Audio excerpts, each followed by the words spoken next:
Hello friends, स्वागत है आपका हमारे चैनल सफलता का अड्डा पर। और आज है 21 अगस्त 2020। आइए देखते हैं कि करंट अफेयर्स का हमारा पहला क्वेश्चन क्या है। तो आज का हमारा पहला क्वेश्चन है, किसने खुदरा भुगतान हेतु अखिल भारतीय अम्ब्रेला इकाई की स्थापना की रूपरेखा जारी की है। खुदरा भुगतान करने के लिए अखिल भारतीय अम्ब्रेला इकाई की स्थापना होगी, इसके लिए रूपरेखा जारी की गई है। ये जो रूपरेखा जारी की गई है किसके द्वारा की गई है और रूपरेखा क्यों जारी की गई है? अखिल भारतीय अम्ब्रेला इकाई की स्थापना के लिए। और अखिल भारतीय अम्ब्रेला इकाई जो है इसकी स्थापना क्यों होगी? खुदरा भुगतान के लिए। तो ये सारे क्वेश्चन, यहाँ से कई क्वेश्चन बन रहे हैं, ये सभी बातें आपको अपने ध्यान में रखनी है। तो रूपरेखा जो जारी की है वो की है आरबीआई ने। किसने की है? आरबीआई ने की है। अब ये आरबीआई क्या है? आरबीआई है रिजर्व बैंक ऑफ इंडिया। क्या है? रिजर्व बैंक ऑफ इंडिया है आरबीआई का पूरा नाम, जिसे भारतीय रिजर्व बैंक भी हम कहते हैं। और आप सभी जो नोट होता है यानी कि पैसे, उनके ऊपर आप लिखा हुआ भी देखते हैं। अच्छा, बात अगर रिजर्व बैंक ऑफ इंडिया की करें, क्योंकि ये भी काफ़ी इंपॉर्टेंट है और सभी परीक्षाओं के अंदर इससे क्वेश्चन पूछे जाते हैं और पूछे भी आगे जाएंगे। अच्छा, स्थापना की अगर हम इसकी बात करें तो स्थापना हुई थी इसकी 1 अप्रैल 1935 को। कब हुई थी? 1 अप्रैल 1935 को इसकी स्थापना हुई थी रिजर्व बैंक ऑफ इंडिया की। स्थापना कहाँ पर हुई थी? स्थापना हुई थी कोलकाता में। कहाँ पर? आरबीआई की स्थापना हुई थी कोलकाता में। कहाँ हुई थी? कोलकाता कहाँ पर है? कोलकाता से यहाँ पर क्वेश्चन बन जाता है। कोलकाता कहाँ पर है? कोलकाता है पश्चिम बंगाल में, यानी कि वेस्ट बंगाल में है कोलकाता। अच्छा, कोलकाता से यहाँ पर क्वेश्चन बन रहा है पश्चिम बंगाल का। पश्चिम बंगाल की अगर बात करें तो यहाँ पर जो सरकार है वो तृणमूल कांग्रेस की सरकार है और ममता बनर्जी कोलकाता की सीएम है। वो यहाँ की सीएम है पश्चिम बंगाल की, और पश्चिम बंगाल की राजधानी भी है कोलकाता। ये सारी बातें आपको याद रखनी है। और स्थापना कहाँ हुई थी आरबीआई की? कोलकाता के अंदर। लेकिन 2 वर्ष बाद क्या होता है? स्थापना कब हुई याद रखना है आपको, 1935 में। 2 वर्षों के बाद क्या होता है? 1937 में, यानी कि 1937 में होता यह है कि कोलकाता से आरबीआई का जो मुख्यालय होता है उसको, आरबीआई को का जो मुख्यालय होता है, हेडक्वार्टर, उसको अगर कहें हम स्थानांतरित कर दिया जाता है। उसको एक जगह से दूसरी जगह शिफ्ट कर दिया जाता है। और कहाँ कराया जाता है? मुंबई के अंदर। तो मुंबई के अंदर उसको ले जाया जाता है। कहाँ से? कोलकाता से मुंबई। और कब? 1937 में। ये वर्ष भी आपको याद रखना है। तो स्थापना अगर पूछी जाए, स्थापना कब हुई, तो 1 अप्रैल 1935 को। पूछा जाए कि स्थापना कहाँ पर हुई, तो स्थापना हुई थी कोलकाता के अंदर। कहाँ हुई थी? कोलकाता में स्थापना हुई। और मुख्यालय अगर पूछा जाए हेडक्वार्टर, तो मुंबई में। कहाँ पर है? मुंबई के अंदर इसका मुख्यालय है। क्योंकि मैंने आपको भी बताया 2 वर्षों के बाद, लगभग 2 वर्षों के बाद 1937 में इसको मुंबई शिफ्ट कर दिया गया था। अच्छा, बात यहाँ पर मुंबई शहर का नाम आया। मुंबई की अगर हम से बात करें तो मुंबई की जो है वो खुद महाराष्ट्र की राजधानी है। और महाराष्ट्र के जो मुख्यमंत्री हैं वो हैं उद्धव ठाकरे, और महाराष्ट्र के राज्यपाल हैं भगत सिंह कोश्यारी। यहाँ से इतने ही अधिकतम क्वेश्चन बनते थे, वो सभी आपको मैंने करा दिया। और मुझे उम्मीद है कि आप उन सभी को नोट भी कर रहे होंगे। जो स्टूडेंट सभी इतने नोट्स नहीं बना रहे तो साथ के साथ करंट अफेयर के नोट बनाने शुरू कर दें। अच्छा, एक और क्वेश्चन बनता है, आरबीआई से एक और क्वेश्चन पूछा जाता है, ये भी वेरी इंपॉर्टेंट क्वेश्चन है कि आरबीआई के गवर्नर कौन है। गवर्नर जो है आरबीआई के अंदर गवर्नर होते हैं। तो आरबीआई के गवर्नर कौन है? आरबीआई के गवर्नर है शक्तिकांत दास। कौन है? शक्तिकांत दास आरबीआई के गवर्नर हैं। और यहाँ से भी एक और क्वेश्चन बनता है कि शक्तिकांत दास कौन से नंबर के गवर्नर हैं। तो आपको याद रखना है, शक्तिकांत दास जो हैं ये 25वें नंबर के गवर्नर हैं। कौन से नंबर के? 25वें नंबर के गवर्नर हैं शक्तिकांत दास। यानी कि इनसे पहले 24 गवर्नर और आरबीआई के रह चुके हैं, यानी कि रिजर्व बैंक ऑफ इंडिया के। तो शक्तिकांत दास कौन से नंबर के गवर्नर हैं या कौन से गवर्नर हैं, ये भी पूछा जा सकता है। तो 25वें नंबर के गवर्नर हैं शक्तिकांत दास। ये सारी बातें आपको याद रखनी है। आगे बढ़ते हैं, देखते हैं अगला क्वेश्चन क्या है। अगला क्वेश्चन है हमारा, स्वच्छ सर्वेक्षण 2020 के अनुसार सबसे साफ शहर कौन बना है। तो जो स्वच्छ सर्वेक्षण 2020 है उसके अनुसार सबसे स्वच्छ और सबसे साफ शहर बन गया है इंदौर। कौन बन गया है? इंदौर बना है। और इंदौर जो है वो कहाँ पर है? इंदौर मध्य प्रदेश के अंदर है। कहाँ है? मध्य प्रदेश का एक प्रमुख शहर है इंदौर। और इंदौर से एक और क्वेश्चन अभी आपसे हाल ही में जो आने वाली परीक्षा है उनके अंदर भी पूछा जा सकता है। अभी एक शायर का निधन हुआ है, एक प्रसिद्ध शायर थे राहत इंदौरी। तो राहत इंदौरी भी इंदौर से ही थे, यही इंदौर है वो मध्य प्रदेश वाला। और इसी इंदौर से थे राहत इंदौरी। इनका निधन हो गया, प्रसिद्ध शायर थे, तो इसलिए इनसे क्वेश्चन पूछा जा सकता है कि राहत इंदौरी कौन थे। तो शायर थे, अब बात को आपको याद रखना है। साथ ही साथ एक अच्छे कलाकार भी थे, लेकिन जो क्वेश्चन पूछा जाएगा वो आपसे शायर के लिए ही पूछा जाएगा। जो शायर होते हैं, जिस प्रकार से कवि होते हैं, तो ये शायर थे। तो ठीक है, ये क्वेश्चन भी आपको याद रखना है। अच्छा, बात कर रहे हैं हम यहाँ पर मध्य प्रदेश के बारे में, क्योंकि इंदौर जो है वो मध्य प्रदेश के अंदर है। मध्य प्रदेश की राजधानी है भोपाल। क्या है? भोपाल मध्य प्रदेश की राजधानी है। अच्छा, बात करें मध्य प्रदेश के अंदर सरकार की, तो मध्य प्रदेश जो राज्य है, यहाँ पर सरकार है बीजेपी की, यानी कि भारतीय जनता पार्टी की। और यहाँ के जो मुख्यमंत्री हैं, चीफ मिनिस्टर सीएम जो हैं वो हैं शिवराज सिंह चौहान, और जो राज्यपाल हैं गवर्नर ऑफ मध्य प्रदेश, ये हैं आनंदीबेन पटेल। अब आप कहेंगे कि आनंदीबेन पटेल तो उत्तर प्रदेश की भी राज्यपाल हैं, तो ये राज्यपाल मध्य प्रदेश की भी कैसे हो सकती है? जी हाँ, मैं आपको कई बार आनंदीबेन पटेल के ऊपर कई बार क्वेश्चन आ चुका है, और कई बार मैं डेली करंट अफेयर्स के अंदर आनंदीबेन पटेल का लगातार नाम आ रहा है, कुछ ना कुछ क्वेश्चन जोड़ रहे हैं। और जिस समय सत्यपाल मलिक को उनको गोवा से स्थानांतरित करके उनको मेघालय का राज्यपाल बनाया गया था, उस दिन भी करंट अफेयर के अंदर परसों मैंने आपको अच्छे तरीके से इनके बारे में समझाया था। और जिसको वो वीडियो देखनी है, वो जिस स्टूडेंट की वो क्लास छूट गई है, जाकर उस क्लास को जरूर देख ले, जो 2 दिन पहले की हमारी करंट अफेयर्स आई थी, क्योंकि उसके अंदर मैंने आपको ये सब समझा रखा है कि एक व्यक्ति 2 राज्यों का राज्यपाल कैसे रह सकता है। उसके अंदर थोड़ा विस्तार से बताया था, तो वो करंट अफेयर की क्लास लेना ना भूलें। अब मध्य प्रदेश के इनसे पहले राज्यपाल थे लालजी टंडन, उनका निधन हो गया था, तभी से यहाँ की जो राज्यपाल हैं आनंदीबेन पटेल यहाँ की भी राज्यपाल हैं। साथ ही साथ आनंदीबेन पटेल जो है उत्तर प्रदेश राज्य की भी राज्यपाल हैं। अगला क्वेश्चन है हमारा, जापान की डबल ओलंपिक विजेता आयका ताकाहाशी। कौन? आयका ताकाहाशी ने किस खेल से संन्यास लिया है? तो आयका ताकाहाशी जापान की डबल ओलंपिक विजेता है। इन्होंने संन्यास लिया है बैडमिंटन से। किससे लिया है? बैडमिंटन से। बैडमिंटन की खिलाड़ी हैं ये, इन्होंने बैडमिंटन से संन्यास ले लिया है। अब ये खिलाड़ी जो है ये डबल ओलंपिक विजेता हैं जापान की। जापान की अगर आपसे बात करें तो जापान की राजधानी है टोक्यो। क्या है? जापान की राजधानी टोक्यो है। जापान के प्रधानमंत्री की बात करें तो शिंजो आबे यहाँ के प्रधानमंत्री हैं। और जो एक तरह से अगर कहें, जिस प्रकार से सऊदी अरब के अंदर यूएई के अंदर राजा होता है, किंग होता है, उसी प्रकार यहाँ पर सम्राट होते हैं। क्या होता है? सम्राट। अगर पूछा जाए कि जापान के सम्राट कौन है, तो जापान के सम्राट का नाम है नारूहितो। कौन है? नारूहितो। ये जो सम्राट है यहाँ के, वहाँ पर तो एक तरह से कहें कि अगर हम यूएई और सऊदी अरब वगैरह की बात करें, तो वहाँ पर तो एक तरह से प्रमुख जो होता है वो राजा ही होता है, जो सम्राट होता है, जो किंग होता है। लेकिन यहाँ पर जो नारूहितो जो होते हैं, क्या जो यहाँ पर सम्राट होते हैं, हाँ, जो यहाँ नारूहितो सम्राट है, जैसे कि जापान के अंदर जो सम्राट होते हैं, ये संरक्षक के तौर पर होते हैं। किस तरीके से होते हैं? एक संरक्षक का रूप होता है इनका इन देशों के अंदर। सभी देशों का अपना अलग अलग उनका अपना अपना कार्य है, अलग अलग उनका पद का अपना अलग अलग महत्व है। तो जापान के अंदर एक संरक्षक का भूमिका निभाते हैं सम्राट जो होते हैं वहाँ के। हालांकि इनकी काफ़ी इनको अहमियत दी जाती है और काफ़ी इनका सम्मान वगैरह भी किया जाता है।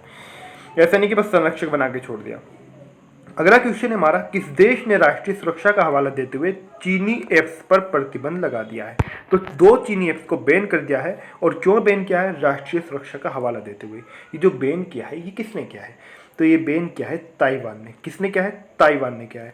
अब परीक्षा के अंदर आप में से कुछ स्टूडेंट क्वेश्चन छोड़ के क्यों आते हैं, वो कारण क्या बनता है? क्योंकि आप सिर्फ एक बात याद रखते हैं, उस पूरे क्वेश्चन को ना ही तो ध्यान से आप पढ़ते हैं, ना उसके बारे में आप विस्तार से चर्चा करते हैं। पहली बात तो आप इन दोनों ऐप का नाम याद रखें। इन ऐप का नाम क्या है, ये ऐप कौन कौन से हैं, इतनी बड़ी बात नहीं है। अब बैन किसने लगाया? ताइवान ने लगाया है। अब ताइवान ने बैन क्यों लगाया है? अगर आपको परीक्षा के अंदर दे दिया जाए ताइवान ने चीन के 2 ऐप पर प्रतिबंध क्यों लगाया, या तो ऐसे मिले या फिर ऐसे मिले, ताइवान ने चीन के 2 ऐप, इन दोनों ऐप्स का आपको नाम मिल जाए, पर प्रतिबंध क्यों लगाए? तो राष्ट्रीय सुरक्षा का हवाला देते हुए, यहाँ पर गौर कीजिए, राष्ट्रीय सुरक्षा का हवाला देते हुए ताइवान ने अपनी राष्ट्रीय सुरक्षा का हवाला देते हुए इन 2 चीनी ऐप्स को प्रतिबंधित कर दिया है। अब बात है ताइवान की। ताइवान की अगर हम बात करें तो ताइवान की राजधानी है ताइपे। क्या है?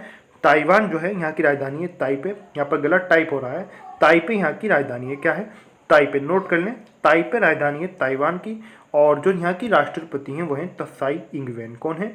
राष्ट्रपति हैं त्साई इंग-वेन।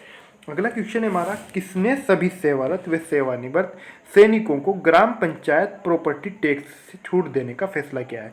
जो सेवारत और सेवानिवृत्त सैनिक है, सेवारत यानी कि जो अभी तक सेवा में है, जो अपनी ड्यूटी कर रहे हैं, जो फिर सेवानिवृत्त जो रिटायर हो चुके हैं, उन सैनिकों को ग्राम पंचायत प्रॉपर्टी टैक्स से छूट देने का फैसला किया है। ये क्या है? महाराष्ट्र ने। किसने किया है? महाराष्ट्र ने किया है। बात महाराष्ट्र की करें तो मैं महाराष्ट्र को आपको ऊपर भी बता चुका हूँ जिस समय आरबीआई का क्वेश्चन आया था, लेकिन फिर से यहाँ पर आप नोट कर लें जिस स्टूडेंट्स ने अभी तक नोट ना किया हो। जापान की राजधानी है मुंबई। क्या है? महाराष्ट्र की राजधानी मुंबई। और जो यहाँ के मुख्यमंत्री उद्धव ठाकरे हैं, शिवसेना की यहाँ पर सरकार है गठबंधन के साथ। किसके साथ?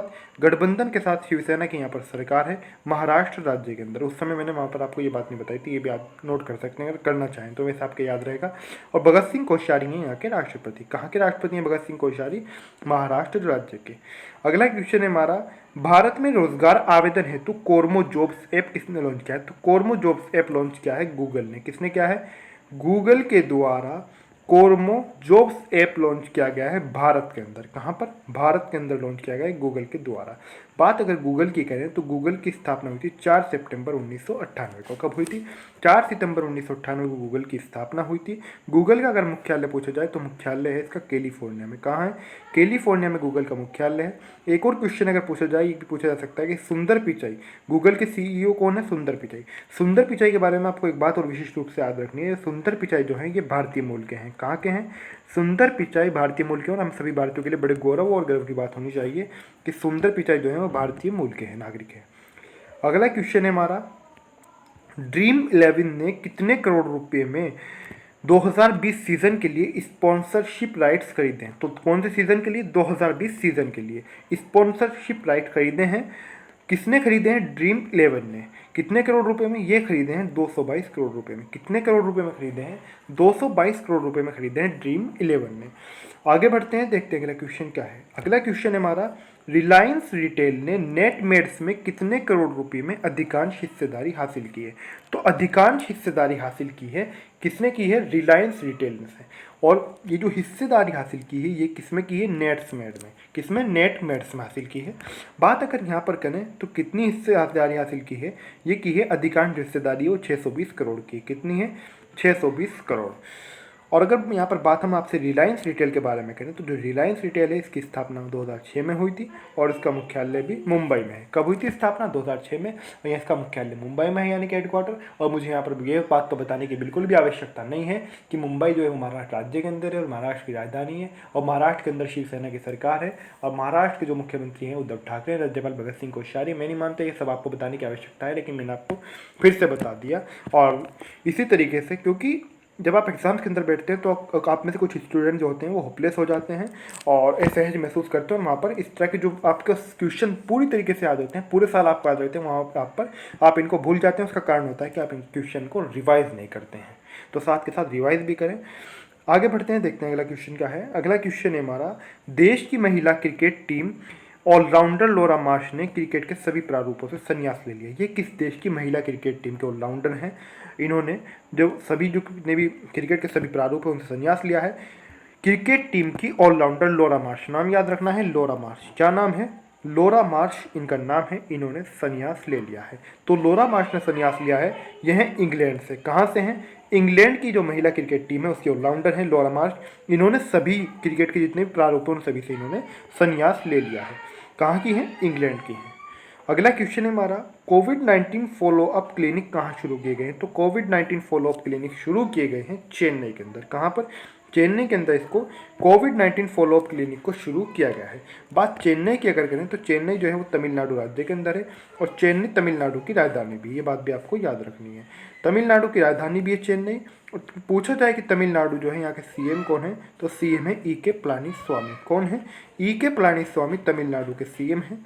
बनवारी लाल पुरोहित यहाँ के गवर्नर हैं। कहाँ के? तमिलनाडु के जो गवर्नर हैं, राज्यपाल हैं, वो है बनवारी लाल पुरोहित। अगला क्वेश्चन है हमारा, विश्व मच्छर दिवस कब मनाया जाता है? तो विश्व मच्छर दिवस 20 अगस्त को प्रत्येक वर्ष मनाया जाता है। अब ये विश्व मच्छर दिवस मनाया क्यों जाता है?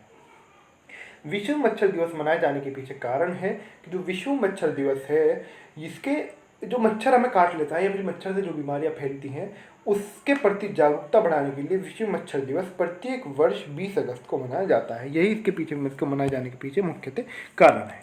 अगला क्वेश्चन है हमारा, digital quality of life index, क्या? Digital quality of life index 2020 के अनुसार भारत ने इंटरनेट गुणवत्ता मामले में कौन सी रैंक प्राप्त की है? तो अपने देश भारत ने, हमारे देश भारत ने इंटरनेट गुणवत्ता मामले में कौन सी रैंक प्राप्त की है? किसके अंदर? Digital quality of life index 2020 के अनुसार इंटरनेट गुणवत्ता के मामले में भारत ने जो रैंक प्राप्त की है वो की है 79, यानी कि 79 भी जिसे कहते हैं। कुछ स्टूडेंट्स इनके अंदर गड़बड़ करते हैं, दिखते हैं स्टूडेंट को इनके अंदर ये बातें याद नहीं रहती कि हिंदी में इसको क्या बोलते हैं, फिर वो करते हैं 69, 59, जैसे 49, 59, जैसे उनको पता नहीं रहता। तो 79 को जिसको ना पता हो यहाँ पर नोट कर लें, इसको 79 बोलते हैं। 79 के बाद 80 आता है, 79 यानी कि 79 भी रैंक इन्होंने भारत के अंदर भारत ने इसके अंदर प्राप्त की है। ठीक है, तो भारत ने ये रैंक इसके अंदर प्राप्त की है। अच्छा, बात अगर यहाँ पर करें हम इसके बारे में थोड़ी सी और चर्चा अगर हम करें क्योंकि ये भी इंपॉर्टेंट है। 79वीं जो रैंक है वो भारत के अलावा अन्य 2 देशों ने भी प्राप्त की है। ये बात भी आपको याद रखनी है, भारत के अलावा ये रैंक अन्य 2 देशों ने भी प्राप्त की है। और ये जो रैंक है 79 जो रैंक है ये सबसे निचली रैंक है, सबसे निम्न स्तर की आप इसको कह सकते हैं, यानी कि काफ़ी चिंता की बात है हमारे लिए, भारत के लिए। हालांकि इसके अंदर एक और भारत ने कामयाबी अगर कहें तो हमने पाई है। अब ये एक अलग बात है, भारत ने इसे हमारा हमने मतलब हम ही ने, भारत से क्या तात्पर्य, हम सब नागरिक, हमने इसको कहाँ पर इंटरनेट को अच्छी तरीके से अच्छे कामों में इस्तेमाल किया है या फिर बुरे कामों में इस्तेमाल किया है।